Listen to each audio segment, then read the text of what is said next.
درس نهم 14 کلید قرآن شناسی استاد عبدالظاهر دایی.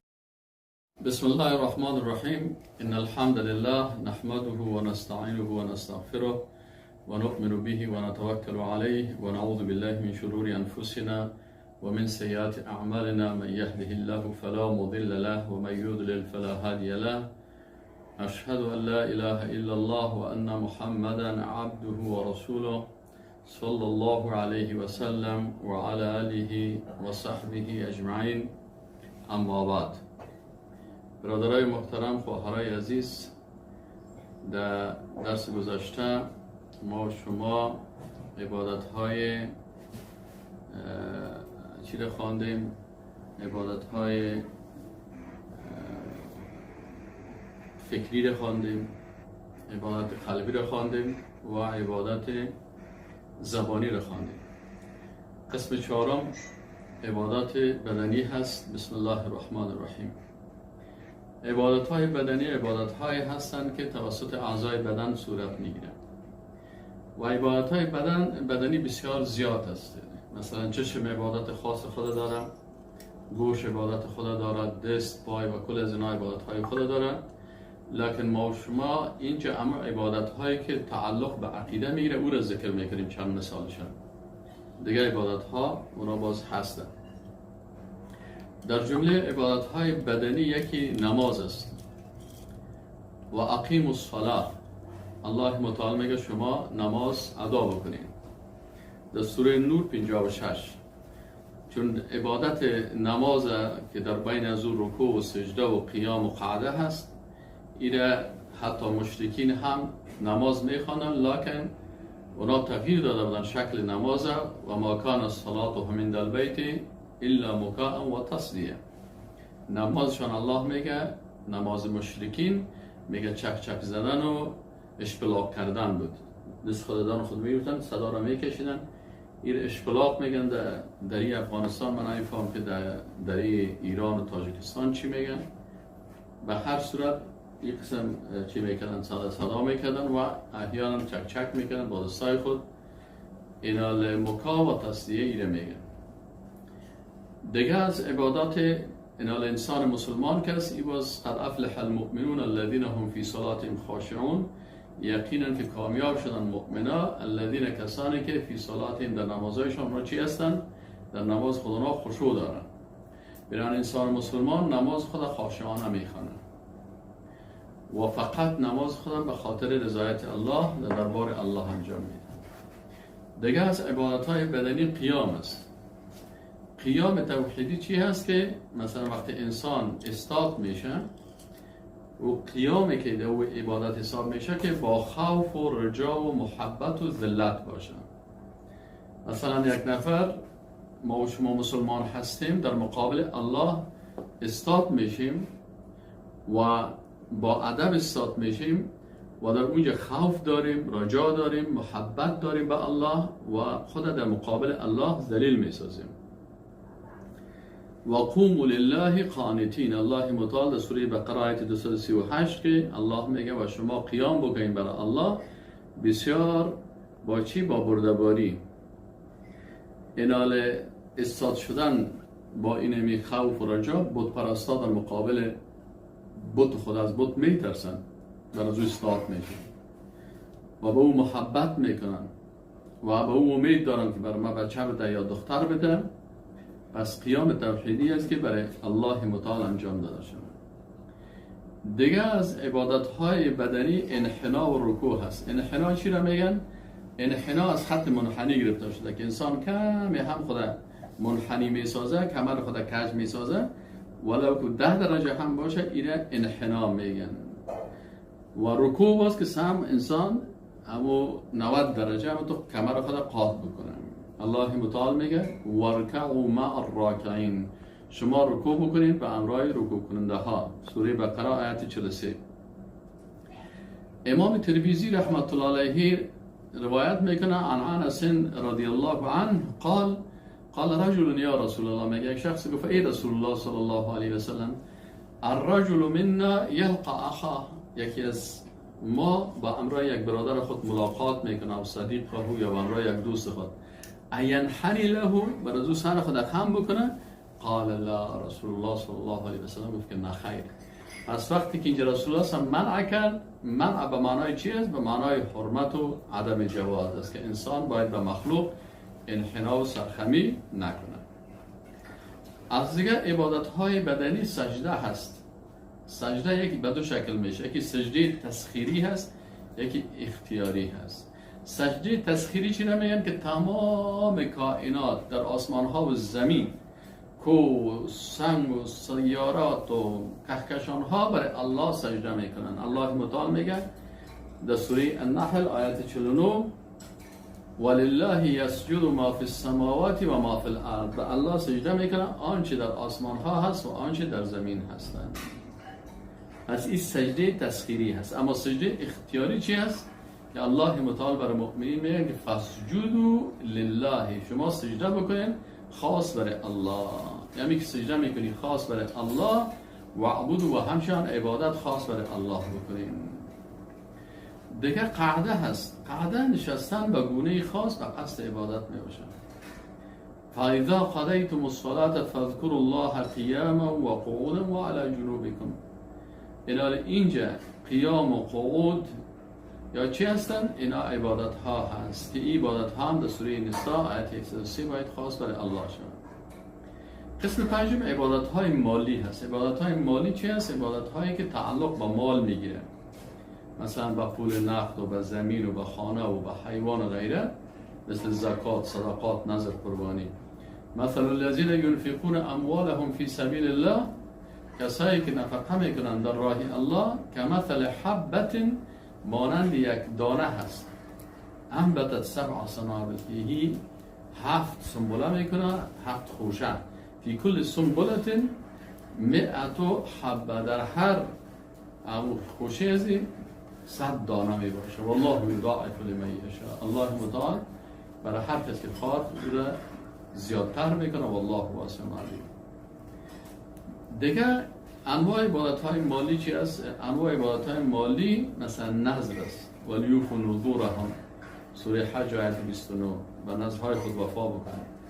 دیگه ذبح کردن حیوان یا ذبح کردن یک پرنده، این هم چی است؟ یک عبادت است. قل ان صلاتی و نسکی، نسک چی رو میگن؟ مناسک، مثل ذبح حیواناتی ها در مناسک حج. الله متعال میگه فصل لربک وانحر، سوره کوثر آیت 2. اینجا پس نماز بخوان لربک، خاص برای پروردگارت، وانحر و همچنان تو نحر بگو خاص. یعنی نحر چی مانا؟ شتر وقتی که ذبح میکنه او را نحر میگن. و ذبح حیوانات و ذبح پرنده ها این کل چی هستن؟ گیرم شما خاص برای الله بکنید. دیگه از عبادات مالی صدقات. صدقات که صدقات جاریه هست و یکی صدقات معقده هست. صدقه جاریه چی هست؟ که انسان یک مسجد میسازه یا پل میسازه یا یک سرک میسازه یا یک مدرسه میسازه، ایره چی میگن؟ ایره صدقه جاریه میگن. الله متعال میگه خذ من اموالهم صدقه. یکی صدقه های موقت است که مثلا صدقه فرضی زکات است. الله متعال و رسول الله میگه که خذ من اموالهم صدقه، از مالهایشان زکات دیگه. سوره توبه آیت 103. دیگه از عبادت های مالی وقف است. وقفی است که کسی مثلا یا خانه خدا یا زمین خدا یا مال خدا به خاطر رضایت الله وقف میکنه. دیگه از عبادت هایی که ما و شما داریم، او عبادت ها عبادت تشریعی هست. عبادت تشریعی کدامی که میگن؟ عبادت تشریعی اما عبادت هایی را میگن که انسان با تطبیق شریعت الله او عبادت میکنه. قرآن عظیم‌شان در مورد حکم ما انزل الله چی را بیان میکنه؟ مثلا این را بیان میکنه که اطاعت از حکم الله عبادتش میباشه. این ما و شما در درسای قبلی هم خواندیم. مثلا در این آیت شریف الله متعال میگه این الحکم الا لله، حکم نیست مگر خاص برای الله. امر الا تعبدوا الا ایاه، امر کرده که شما عبادت نکنین مگر خاص برای الله. ببینید اینجا در درسای قبلی هم خدمت شما عرض کردم که در این آیت قرآن اگر دقیق میشین، وقتی که الله متعال حکم گفته، بعد از حکم عبادت گفته حکم نیست مگر مخصوص الله هست باز میگه الله امر کرده که اینمی حکم که مخصوص الله هست، این حکم، این عبادت خاص برای الله بکنیم. پس اینال خود حکم هم چی هسته؟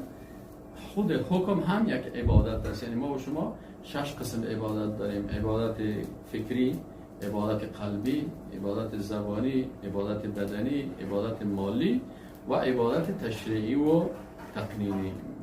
پس اینا در نظر به آیات قرآن اطاعت از اوامر الله این هم چی هست؟ این هم در عبادت داخل میشه. الله میگه ذلک الدین القیم، اینمی دین قیم، دین استوار است، دین کسی که خوب درست باشه. ولکن اکثر الناس لا یعلمون، الله میگه لکن اکثریت مردم نمیفهمن. چی معنی اکثریت مردم نمیفهمن؟ حالا بسیاری کسا را که شما سعی کنید خدا پروفسور میگیره، بسیار دانشمند میگیره، بسیار خدا میگه من پی اچ دی دارم، دکترا دارم، میدارم، لکن همین شخص وقتی شما سعی کنید که در وقتی که اطاعت از حکم ذکر میشه، این فکر نمیکنه که عبادت باشه. از این خاطر نماز میخونه، روزه میگیره، لکن باز هم در پارلمان طاغوتی که به اساس دموکراسی جور شده چیز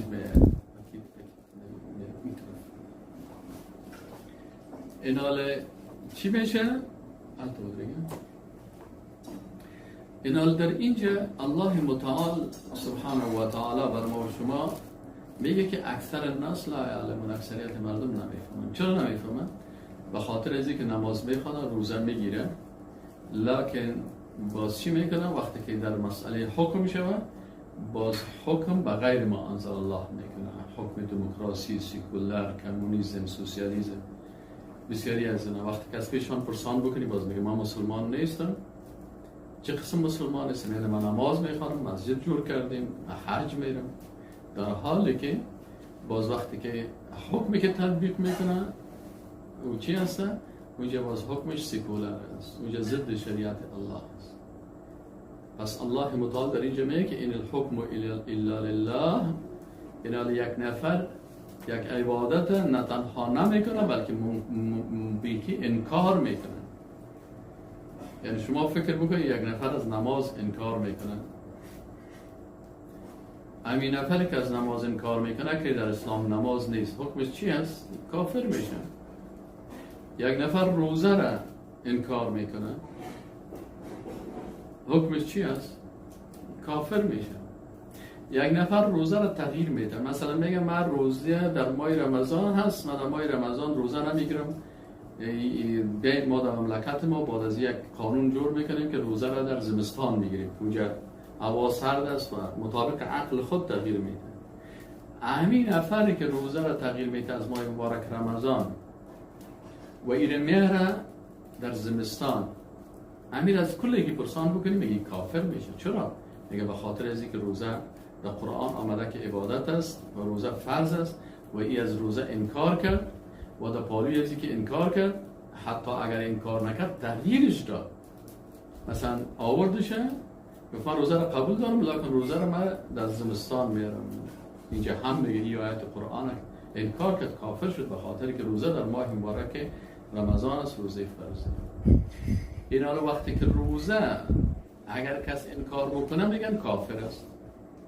باز اگر بگویش باز نمیگه که تکفیری شدی، نه کافر است. تو خیلی تکفیری شدی، تو یک نفر روزه را تغییر داد تو گفتی کافر است، انکار کرد، میگه نه کافر میشه.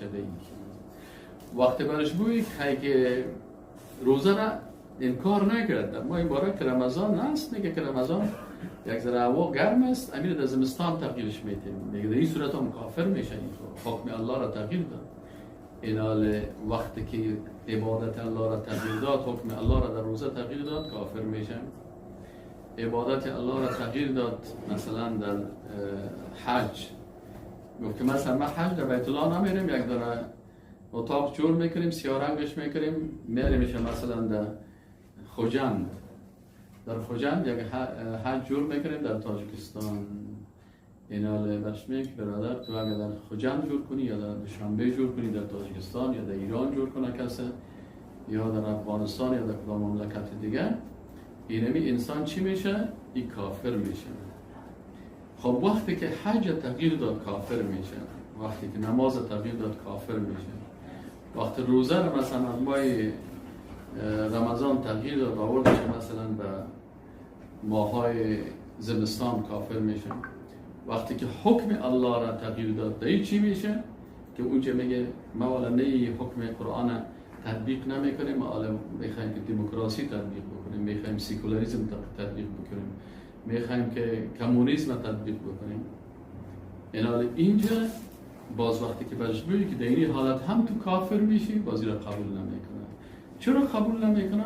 به خاطر از که الله متعال میگه ولکن اکثر الناس لا یعلمون، اکثریت مردم نمیدانن.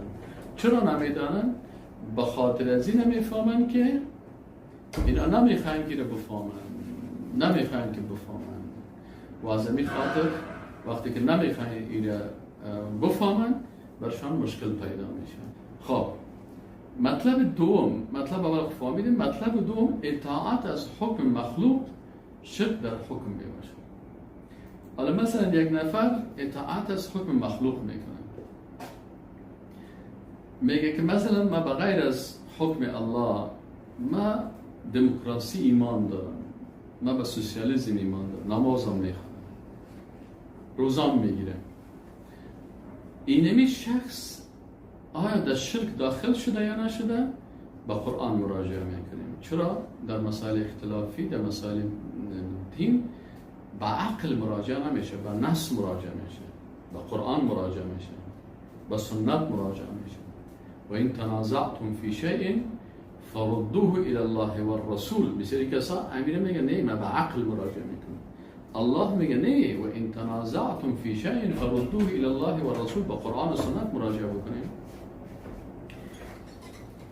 اینا وقتی با قرآن و سنت مراجعه میکنیم، در قرآن و سنت قرآن عظیمشان چی میگه؟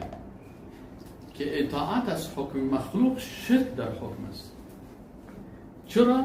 در این آیت قرآن الله متعال میگه، در این آیت قرآن الله متعال میگه در سوره کهف آیت 26 در آخر آیت سعی کنین ولا یشرک فی حکمه احدا، الله در حکمش هیچ کسی را شریک نمیکنه.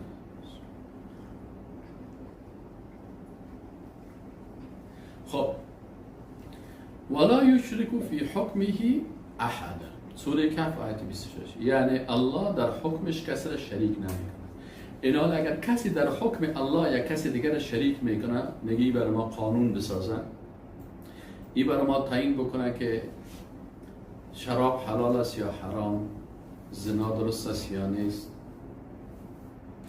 قصاص درست است یا نیست، دوزه چی بکنیم، این حال ایرش قرآن شرک میگه. خب میگیم به تفاسیر قرآن مراجعه میکنیم. چرا کسایی که مفسرین قرآن هستن اونا قرآن بسیار خوب میفهمن. علامه شنقیطی رحمت الله علیه در تفسیر امی آیت شریف چی میگه؟ میگه و یفهم من هذه الآیات، و یفهم من هذه الآیات، میگه از این آیات فهمیده میشه که قوله ولا یشرک فی حکمه احدا، میگه از این آیت در این قول الله متعال که گفته ولا یشرک فی حکمه احدا، که الله در حکم خود کسی را شریک نمیسازه، این عالم از این میگه چی فهمیدم؟ میگه از این تو فهمیده میشه که ان متبعی احکام المشرکین غیر ما شرعه الله انهم مشرکون بالله. یا عالم سعی کن، میگه ان متبعی احکام المشرکین، یقینا کسایی که متابعت از حکم مشرعین، از حکم کسایی که قانون میسازن، در پارلمان میسازن، در هر جایی که قانون میسازن، قانونی که غیر ما شرعه الله، یعنی قانون میسازه که او الله تشریع نکرده، یعنی ضد شریعت الله یک قانون میسازن و مردم میره از این متابعت میکنن. چی میگه؟ ان متبعی احکام المشرعین غیر ما شرعه الله، کسایی که مطابقت میکنن از احکام قانونگذارا، قوانینی که غیر از آنچه که شریعت الله و شریعت گفته غیر از این قانون میسازن، میگه از این تو فهمیده میشه که انهم مشرکون بالله، اینا به الله مشرک هستند. و هذا المفهوم جاء مبینا فی آیات اخر. بازی عالم بزرگوار میگه که این مفهوم در آیات دیگه هم آمده، تنها یک آیت نیست. باز این عالم آیات زیادی را در این راستا ذکر میکنه که ما کلش ما شما در درسای قبلی خوانده ما کس متوجه باشه. و در مورد این آیت میگه که و این اطعتموهم انکم مشرکون. این آیت قرآن است. و این اطعتموهم، اگر شما از اینا طاعت کردید، انکم یقینا که شما لمشرکون، مشرکان هستین. آره علامه شنقیطی این آیت قرآن چی میگه دربارش؟ میگه فصرح بانهم مشرکون بطاعتهم. میگه اینجا الله متعال صراحتا بیان کردن که اینا مشرک شدن، در شرک مبتلا شدن، بطاعتهم، بطاعتهم. و هذا الاشراك في الطاعه، و هذا الاشراك في الطاعه، میگه این شرک در طاعت است. چرا وقتی که عبادت مثلا شرک در عبادت میشه، شرک مثلا در یک نفر پیش بت سجده میکنه، این شرک در عبادت بدنی شد. یک نفر به نام بت یک دانه گوه میکشه یا گوسفند میکشه در زیر پای بت یا زیر پای یک قبر، این شرک در عبادت مالی شد. و این شرک میگه چیست؟ میگه این شرک در طاعت است، شرک در تشریع هست، شرک سیاسی هست. بعضی علمای شرک سیاسی هم میگه، شرک در طاعت میگه. متاسفانه بعضی کسا شرک قبور زیاد میگه، شرکی که به قبر شما سر زیاد گپ میزنه. اما شرک قصور، شرکی که در قصرها میشه، شرک فرعون ها را بیان نمیکنه. فرعون کس را نمیگفت بیا برای من عبادت بکن. فرعون میگفت قانونی که من میسازم که ضد شریعت موسی علیه السلام است، از قانون من اطاعت کنین، انا ربکم الاعلی. این شرک قصرهاست. شرک قبرها را کلگی میگه، اما شرک قصرها را به خاطری که در قصرها زوردارا هست و یه از یا میترسه یا برش طمع کرده، از این خاطر شرک قصور را بیان نمیکنه.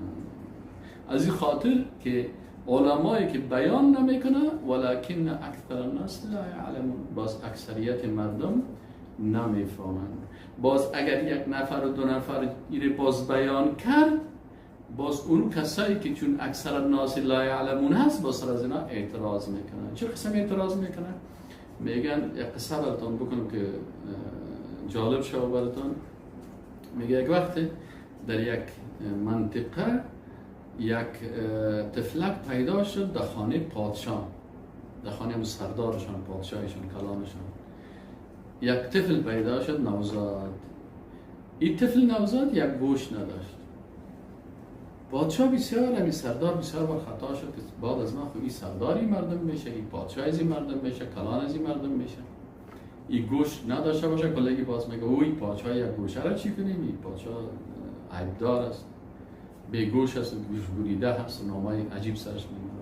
همراه مشاورین خود مشوره کرد، گفت چی بکنیم؟ اونا برش گفتم که باورت یک راه نشان میتیم. گفت چی هست؟ گفت همین امر بگو هر طفلی که پیدا میشه گوشایشان قطع بکنه، یک گوششان قطع بکنه. خلاص وقتی که یا کلشان کلان شدن، باز کل زیاد مردمای بیگوش پیدا میشه. خب پادشاه همین امر کرد و هر طفلی که پیدا میشد گوش از یک گوش قطع میکردن. یک وقتی بچه‌ها کلشان کلان شدن، جوان شدن، آلیا دیگه کلگی در منطقه کلگی یک گوش روا شدن میده. یک وقتی از یک منطقه دیگه یک جوان بسیار زیبا هست، 2 گوش داره.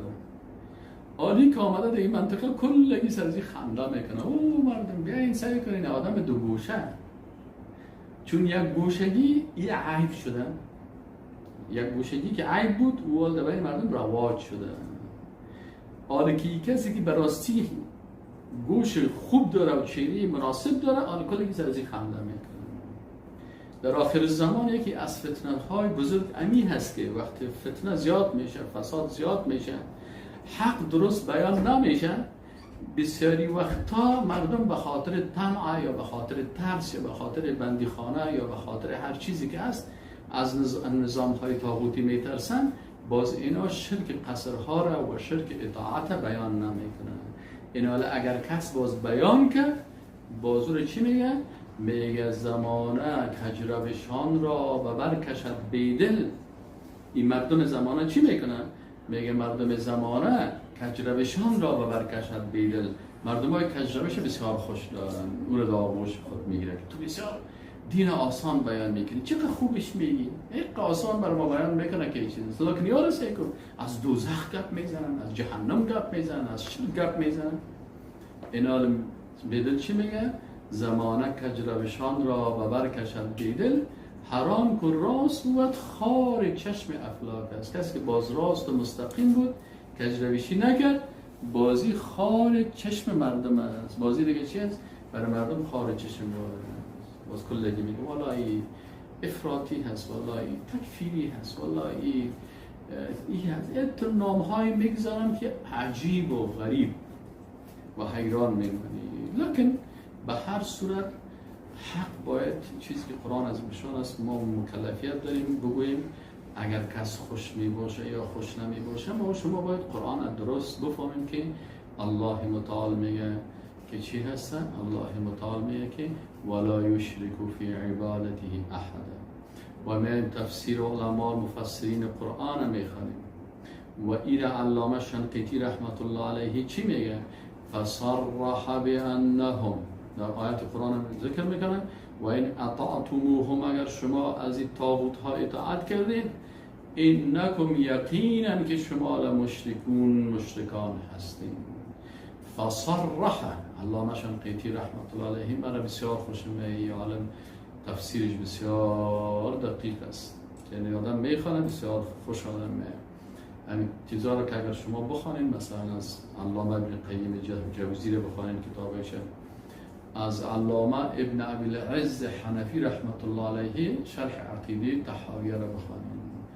این عالم حنفی است، لکن این کتاب عقیده رو که نوشته کرده بهترین کتاب است در عقیده. این عالم چی میگه؟ میگه فصرح بانهم مشرکون بطاعتهم. این میگه الله صراحتا بیان کرد که اینا در طاعت الله مشرک هستند. و هذا اشراکی کدام شرک است؟ میگه این شرک در طاعت است. این مردم شرک در طاعت، شرک قصور، شرک سیاسی را نمیفهمند.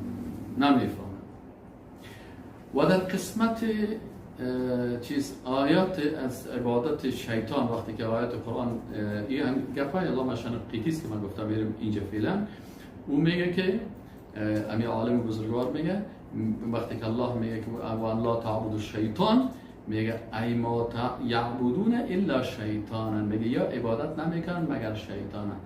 ای ذالک، ای و ذالک، الله میگه ولا تعبد الشیطان، میگه این چی است؟ میگه و ذالک باتباع تشریعه، با اعتبار قانونی که شیطان ساخته. متوجه هستین؟ قانونی که شیطان ساخته. و میگه که این دکتره از کجا دقیق ما و شما میفهمیم؟ میگه میایم در احادیث رسول الله صلی الله علیه و سلم. رسول الله صلی الله علیه و سلم به عدی بن حاتم رضی الله تعالی عنه، عدی بن حاتم رضی الله تعالی عنه که قبلا خودش نصرانی بود. نصرانی با شما گفتیم کسایی که صلیب به تثلیث ایمان دارن و سه خدای عیسی مسیح هم میگن که این بچه الله هست. عدی ابن حاتم وقتی که آیت قرآن شنید که اتخذوا احبارهم و رهبانهم اربابا من دون الله، که یهودیا احبار خدا و نصرانیا رهبان خدا و پیرای خدا، کلاهای خدا، اینا ارباب گرفتن. ارباب چی نمیگن؟ ارباب جمع رب است. حال هم در بسیاری منطقه رواج است، اما خان خدا ارباب میگن. همین کلمه کفری این از اون سابق مانده. ارباب جمع رب است، چون اونا هم خانهای خدا رب خود جور کرده بودن. حالا هم از بسیاری منطقه میگه ارباب فلانی خان. این حال وقتی که آیت قرآن خوان که احبار و رهبان خدا اینا ربهای خود گرفتن به غیر از الله، یه پرسان کرد از رسول الله صلی الله علیه و سلم که یعنی رسول الله صلی الله علیه و سلم ما علمای خدا و رهبان خدا گوشنشینای خدا دوست داشتیم، پیشتان میرفتیم، اما ما بر از اونا رکوع نمیکردیم، سجده نمیکردیم، عبادت نمیکردیم. رسول الله صلی الله علیه و سلم بر از صحابی بیان میکنه که یک نوع عبادت دیگه هست که او رو شما نمیفهمید، اینو باید بفهمید. فبین له انهم احلوا لهم ما حرم الله. میگه امی علامه شنقیطی میگه برای حاتم رسول الله صلی الله علیه و سلم بیان کرد که انهم احلوا لهم ما حرم الله، که اونا حلال کردن برای از اون مردم او چیزی که الله حرام کرده بود. امیر احبار رحمان وظیفهشون چی بود؟ حلال چی میکردن؟ حرام الله را حلال میکردن. امیال هم چند سال پیش من یک کلیپ دیدم که در امریکا چیزها شیشته بودن، امی راهبا و فاورا و اینیا کلشان شیشته بودن در یک مجلس در یک کلیسا و میخواستن که همجنسگرایی را مشروعیت بدن. در بین از هم خوب مردمش افریقایی ها بودن، افریقایی خیستن گفتن او مردم شما چی میکنن؟ در کتاب ما در انجیل گفته که ازدواج کرده جنس مخالف میشه، شما ازدواج به همراه جنس موافق که به نام هوموسکشوالیتی میگن در منطقه خود، گفت این خود در کتاب ما نیست. باز اونا مخالفت کردن، باز دیگرش کلش گریه میکردن که وا ناکام شدیم. یعنی امیال هم در کتاب های از اونا تحریف جریان دارن. رسول الله صلی الله علیه و سلم بر صحابی مبارک عدی بن حاتم رضی الله عنه در ازی گفت که انهم احلوا لهم ما حرم الله. این احبار رهبان چی میکردن؟ چیزی که الله حرام کرده بود اینا برشان حلال میکردن. برو شراب بخور، برو فلانی بکن. مثل که حالا بسیاری وقتا مثلا دوستی با کفار بسیاری علما میگه حلال است، موسیقی بسیاری علما میگه به مردم میگه که موسیقی بسیار خوب چیز است، حلال است. بسیاری وقتا حتی مثلا برهنگی و به لباسی و سر و چی بگه پاره یک نفر یک مثلا یک سردار یک خبیث میخیزه ضد حجاب گپ میزنه، باز یک عالم خبیث ببینه که بازو میخیزه باز باش میگه کل گپ های تو در قرآن است، لعنت الله علی الکاذبین. باز اینا برازو میگه که نه حجاب نیست، نه ما باید رواج‌های از پدرای ما که مانده شده، شما سردار ما هستین، شما خوب میکنین گپا رو میزنین. این یعنی ما شما رو به چشم خود میبینیم که حلال میکنن چیزی که الله حرام کرده و رسول الله صلی الله علیه و آله گفت که و حرم علیهم ما احل الله فاتبعوهم.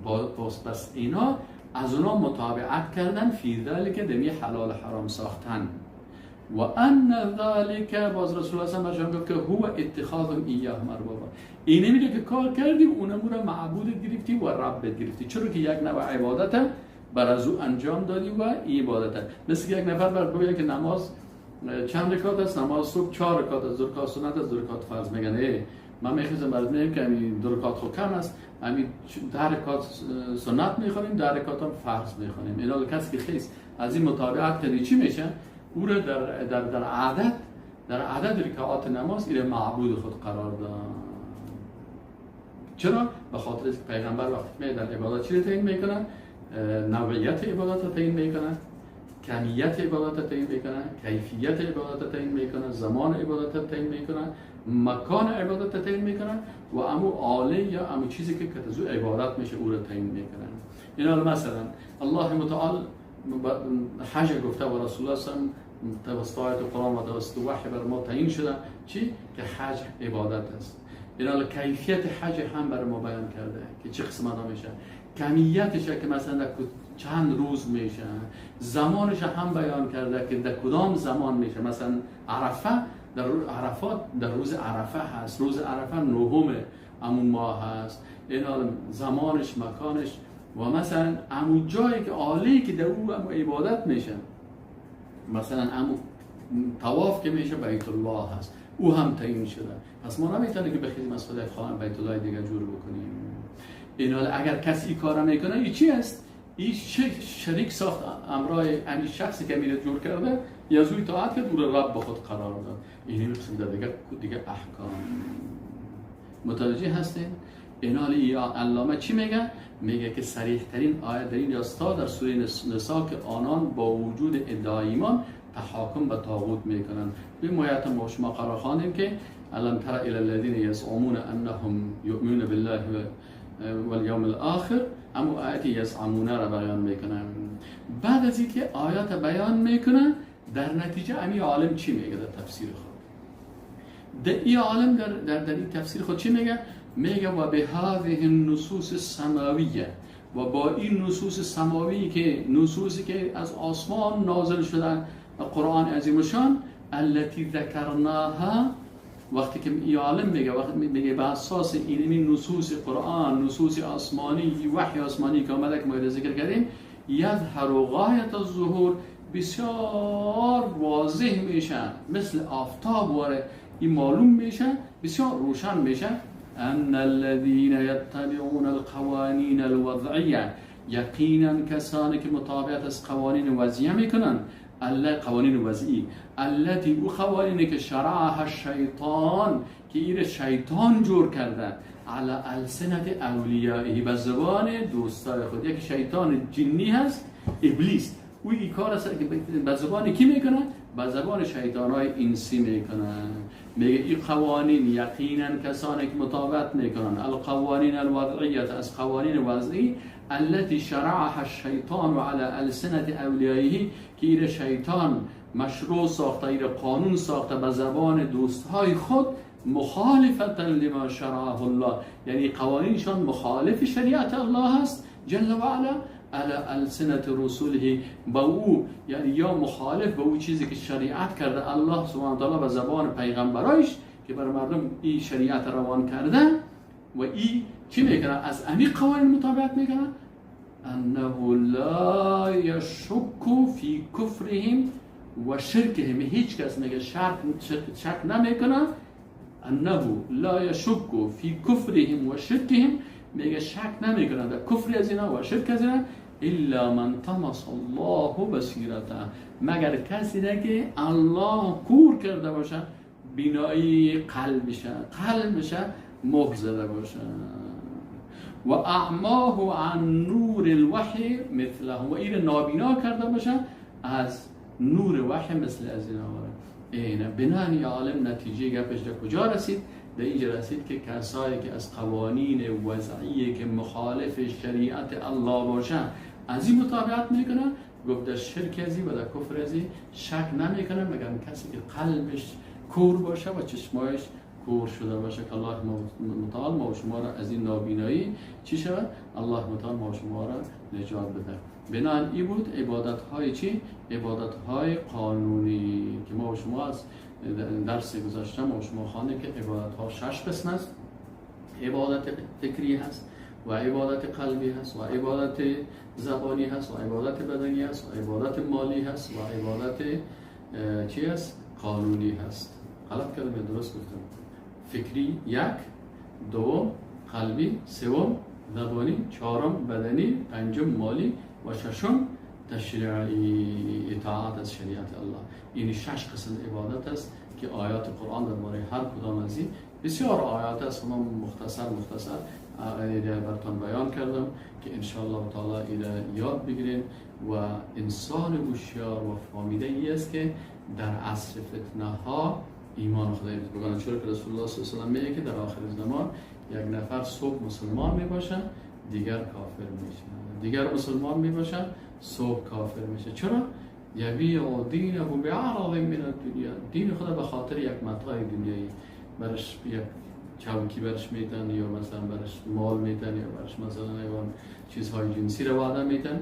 پس این انسان و این اساس در فتنه های و خطر دیگه است. بسیار فتنه ها زیاد میشه، فتنه هایی که مثلا از شب تاریک هم کلا زیاد است. الله متعال ما و شما را از این فتنه ها خلاص بکنه و با این نعمت قرآن رسول الله سمیه که ترکت فیکم ما این تمسکتم بهما لن تضلوا، اگر شما تمسک به کتاب الله و سنت رسول الله صلی الله علیه و سلم بزنید هیچ وقت گمراه نمیشید.